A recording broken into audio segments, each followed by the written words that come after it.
It is no secret everybody wants to retire at some point, right? So when the time comes, how do you withdraw from your pension? Here with more insight, today's Your Dime sponsor, the Wall Street Financial Group. We have Chief Retirement Strategist and Founder Zach Gray joining me with more.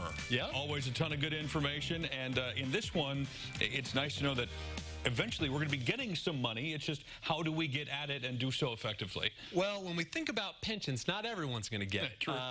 You know, years ago, back in the 80s, when I was, a young guy, just born, there's about 40% of folks out there had a pension really through a private sector. Today, it's like 4 or 5%, wow, depending on what you read. And it's probably a good point. Let's talk briefly about the difference between what a pension is and what your normal personal 401k might be. So a pension is going to be a guaranteed cash flow, typically coming from your prior place of employment. You work so many years, they're going to guarantee you so much of a cash flow, pay you every single month. Now, here's the deal. You have the option of how you want to take those payments, and that's maybe what we can talk a little bit about today, too. So a lot of those come from the public sector, right? A lot of state employees have the pensions and things, whereas more private sector do not. Is True. that correct? Yeah, that's really transitioned to the 401k or maybe some sort of group plan space like a 403b or a 457. You're right. That's where we've seen the big drop. Instead of it being 40–50% of Americans out there,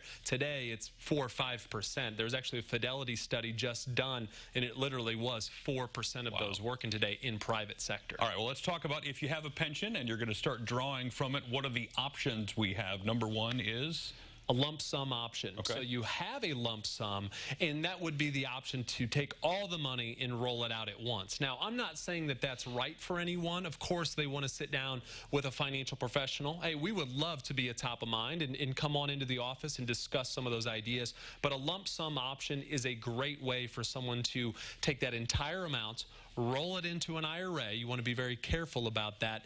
But it allows you to be in control of that money. And sometimes, if we roll that into a IRA, we have the option to guarantee ourselves where we can create our own annuity cash flow that might even be higher than what they were looking at from the company. Is there an issue like with Social Security if you take everything early that you're going to lose out on benefits later when you're doing a lump sum, or does it not matter in this case? Doesn't really matter a whole lot, but what I will say is that if maybe some folks that work at the university here in town, they have something like a CSRS pension, okay, that's going to create a windfall and an issue for Social Security. They're not going to get that full benefit. Now, if you're just working at your workplace and you know that's an extra benefit, that will not affect your Social Security, at least in terms of what we're talking about today. Next on your list was single life. I don't know what that means. You're going to have to explain. So many times we consider that to be option A. And many times people go with this single life option because, to be quite honest, it's the biggest payment. It's to say, Tim, we're going to give you this amount of money,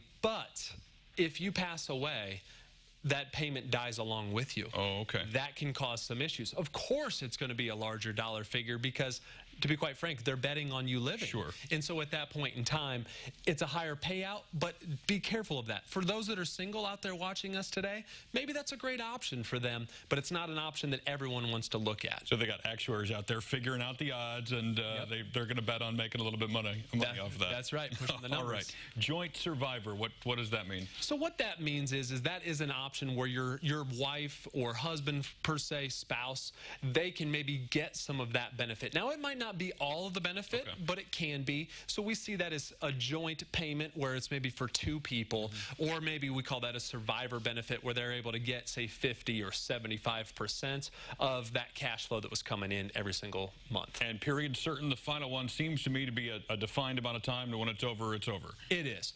Now, what I will say about that is they can go about that two ways, one of which can be for a certain period of time. When it's over, it's over. Most of the time, though, let's say that it was on myself and I was getting the monthly cash flow, it would continue to pay for me until I passed away, whether that was at 105. Oh, okay. However, that period certain would be in the case that I passed away early and my wife was to receive that pension check. She might only get it for a 10-year period or a 20-year period, etc. Well, it's complex stuff, but you obviously know what you're talking about. We can't get it all in 4 minutes, but hopefully people will come find you and get more details. Yeah, would love to sit down. And if you have a pension, by all means, it's not something you want to take lightly. This money is here when you're alive. It's not when you pass passed away, so let's make sure we squeeze as much out of it as possible. Better use it. And we'll get you in touch with Zach and everything you need to know. There's their website, and we'll connect you with those details at our website as well, which is CILiving.tv.